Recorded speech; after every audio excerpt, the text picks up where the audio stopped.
என்னோட முதல் படம் ப்ரொடியூசர் பாத்தீங்கன்னா ஒரு தியேட்டர் ஓனர். அப்போ அந்த தியேட்டர்ல போய் அப்பனா என்னன்னா தியேட்டர்ல ரிலீஸ் ஆகிறதுக்கு முன்னாடி படங்கள்லாம் பார்ப்போம்.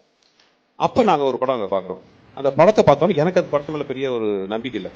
என்ன படம் அப்படின்ட்டு பெருசா அந்த படம் ஓடாதுன்னு நான் நினைச்சேன். ஆனா அடுத்த நாள் பாத்தீங்கன்னா அப்படி ஒரு கூட்டம் அந்த படத்துக்கு. ஃபர்ஸ்ட் ஷோ சின்ன தியேட்டர்ல 2 ஷோ போட்டிருந்தாங்க, அது 4 ஷோ ஆச்சு. அப்புறம் பெரிய தியேட்டர்லயும் சேர்த்து 2 தியேட்டர்லயும் சேர்த்து கிட்டத்தட்ட எல்லா ஷோ அந்த படம் ஆல் ஷோஸ் ஹவுஸ்ஃபுல், பயங்கர கிளாப்ஸ்.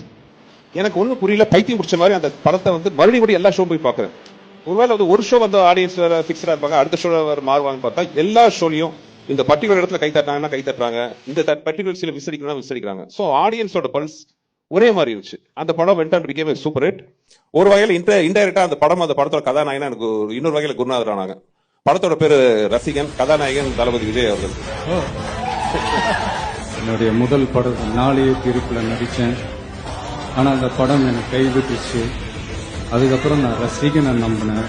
அந்த படமும் எனக்கு கைவிடல. இன்னி வரைக்கும் ரசிகன் எனக்கு கைவிடல.